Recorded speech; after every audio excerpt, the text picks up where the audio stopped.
cenas curiosas que provavelmente você não reparou no filme Robô Selvagem. Lançou o filme Robô Selvagem e é uma animação extremamente profunda, gente, e muito legal. Sério, me diverti do início ao fim. Vou contar pra vocês uma premissa, mas provavelmente vocês já assistiram. Se você não assistiu, assista que você não vai se arrepender. Mas basicamente conta a história de uma robô que caiu numa selva e teve que sobreviver. Aí nós temos o título que é meio autoexplicativo, Robô Selvagem, né? Mas eu vou contar aqui pra vocês 5 cenas que vocês devem ter deixado passar, mas elas eram muito mais curiosas e profundas do que vocês imaginam. A primeira cena foi quando a Roz parou ali em um determinado momento, depois de tentar muito se comunicar com os animais, e ela meio que hibernou pra entender como funcionava a movimentação e como que funcionava o dialeto dali daquelas pessoas, como elas se comunicavam. E aquilo ali, gente, é uma retratação sobre o diálogo claro e como pra tudo começar ou se desenvolver é preciso que você fale e seja compreendido. Então, provavelmente não teria filme, não teria história, não teria reviravolta se a Roz não tivesse dado um tempo ali pra entender a ambientação e entender como as coisas funcionavam por ali pela floresta. Não que isso tenha facilitado muito, até porque a gente viu que foi bem difícil pra ela estar ali naquela selva e se desenvolver naquela selva, mas a comunicação foi o pilar. Então aquela cena dela só ali paradinha,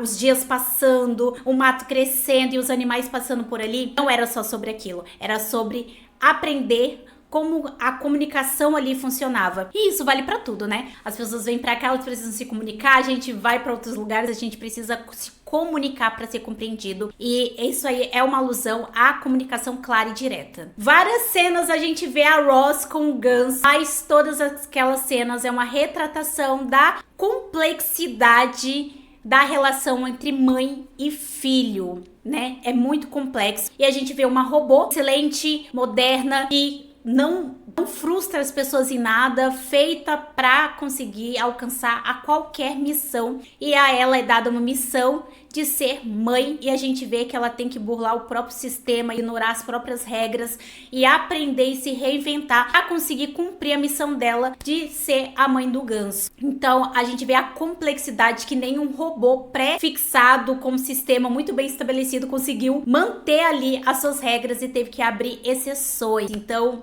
a gente vê ali uma alusão clássica à complexidade da relação da mãe e filho, né? Que não é só a de cuidar, crescer e voar. Então tem muito mais camadas do que aquilo. Vamos falar do personagem que mais se destacou aí pra mim, que é a raposa. E eu quero falar sobre como eles retrataram a infância dolorosa, abusiva e provavelmente repleta de violência que a raposa teve. Mas ali ele cita em 2 cenas muito específicas, que é a cena que ele ajuda a Roz a fazer o ganso a nadar e a dormir, que a gente vê que é uma cena muito engraçada, mas é uma cena onde basicamente chuta o ganso e joga na água e fala tipo, ah, minha mãe fez isso, se eu aprendesse a nadar, bom pra mim, se não, ela não iria lá pra me salvar. E nós também temos uma outra cena onde a Roz fica, tá, mas como que eu vou fazer o ganso dormir? E ele pega uma pedra pra dar na cabeça e a Roz tira e fala, não, você vai danificar o sistema aqui, né, do ganso. E ele tipo assim, não danificou o meu sistema, eu tô bem. Era o jeitinho fofo da mãe, da raposa ali, fazer ele dormir. E aí a gente vê várias consequências na vida adulta, tanto com relação à comunicação, a como ele vê que para se sobreviver, você só precisa estar enganando e se mantendo ali, vivo um dia de cada vez, passando por cima de tudo e todos. E não foi muito diferente do que fizeram com ele. Mas também outra cena é muito marcante, é uma cena que diz muito mais do que apenas aquela cena básica. É a porta que se abre da comunicação da raposa com a Roz. É quando a Roz consegue recuperar o ovo dela que a raposa tinha pego. E ela poderia simplesmente ter ido embora e deixado a raposa ali cheia de espinhos. Não era uma obrigação dela. Ou atacado a raposa, mas o que ela fez foi pegar a raposa e de forma totalmente gratuita e sem interesse algum, ela tirou os espinhos. Ali se quebrou uma barreira entre eles e a partir dali a raposa se aproximou da Roz, que ele sabia que ela não faria mal pra ele naquela cena, porque ele estava vulnerável, ele estava machucado e seria muito fácil pra ela atacar ele. Então a gente vê ali a quebra dessa barreira entre os dois e o início de uma comunicação. Inclusive essa cena que eu falo pra vocês, tanto da água também, dele tentando fazer o ganso dormir com uma pedra, nós também vê uma cena onde ela questiona a raposa e vive falando de amor e alega não saber do que se trata o amor. E ele fala que quando a gente é criado sem ter uma coisa, a gente passa muito tempo pensando nessa coisa. Outra cena também que é de partir o coração e dar uma angústia sem saber como que aquilo ali vai terminar, mas é uma cena muito mais profunda do que de fato e é mostrado, né? Tem toda uma interpretação por trás. É a cena onde eles se unem. A Ross tem uma casa que cabe muito animal e ela tem o fogo. Ali eles percebem que eles vão ter um inverno mais rigoroso do que tudo que os animais tinham se preparado e provavelmente não sobreviveriam. A raposa e a Ross começam a ajudar os animais e a gente começa a ver uma confusão ali acontecendo depois daquele sacrifício, né, da Ross de pegar todos os animais. Inclusive já teve até algumas perdas pelo caminho. A gente percebe que tem uma briga generalizada porque temos predadores e presas no mesmo lugar. E aí a gente tem ali uma palestra, né, uma argumentação que a raposa faz pra conseguir acalmar todo mundo, mas de fato ali naquela cena quem acalma todo mundo é o urso, porque ele é o maior predador que tinha ali, e se o maior predador decidiu dar uma trégua e que não ia atacar ninguém, os outros se sentiram confortável para isso. Mas aquela cena ali mostra uma frase muito utilizada no dia a dia, é uma frase que às vezes vale a pena largar a mão ou deixar pra lá pro bem de todos ou por uma causa maior. E nós vemos ali classicamente, assim, de uma forma muito clara, quero dizer, né, um clássico mais clara, e foi deixado rinchas, o fato de ter presa e predador no mesmo lugar para um bem maior. E o bem era a vida de todos, era a proteção de todos, porque ninguém poderia sair de lá e se as pessoas voltassem ali para suas,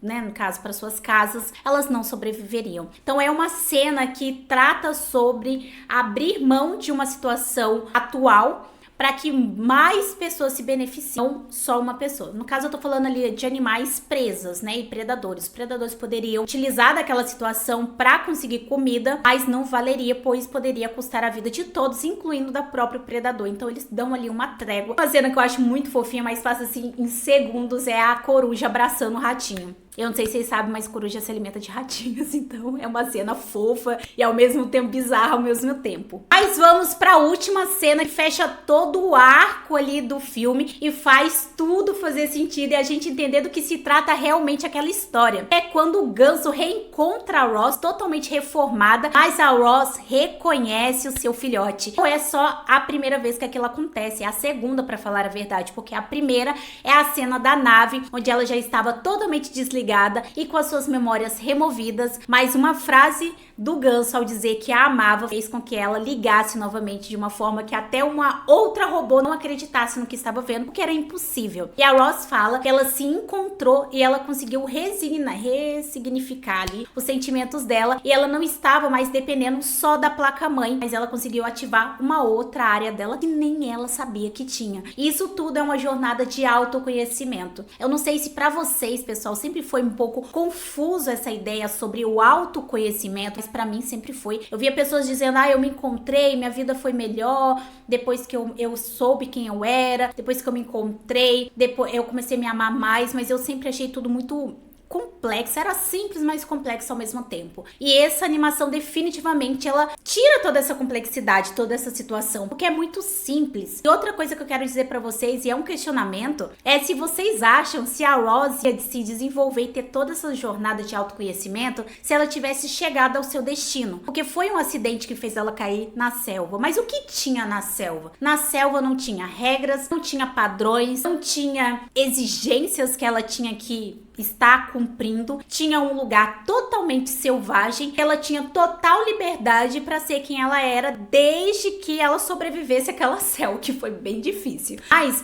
você vê também que a ambientação, ela influi muito em quem a gente é, em como a gente encara as coisas e como a gente lida com a vida. A nossa visão de mundo, ela está muito ligada ao ambiente que a gente tá. E a gente percebe isso com a Ross, que foi a única robô, acredito eu, que teve essa desenvoltura toda. Inclusive, ela foi lá buscada, teve que voltar justamente por causa das informações que ela continha. Era precioso demais que os outros robôs cumpriam o que tinha que ser cumprido. Existiam regras, existia padrões e travas ali nos robôs e eles seguiam porque o ambiente favorecia para que eles seguissem aquela linha e a Ross foi jogada num ambiente totalmente hostil e eu é muito mais profundo. É como o ambiente influi muito na maneira como a gente encara as coisas e como a gente se desenvolve também. Mas é isso, comenta aqui se vocês conseguiram reparar nessas cenas e nessas curiosidades que tinham ali no filme. Comenta aqui também se você já assistiu ou pretende assistir. Tô trazendo uma dinâmica diferente de vídeo, então se vocês gostar, se inscreve pra eu saber que vocês estão curtindo, vai ter mais vídeos assim. E deixa o seu like pra eu saber também que vocês curtiram pra caramba. A palavra secreta no final é robô, então comenta aqui pra eu saber se vocês ficaram até o final e até o próximo.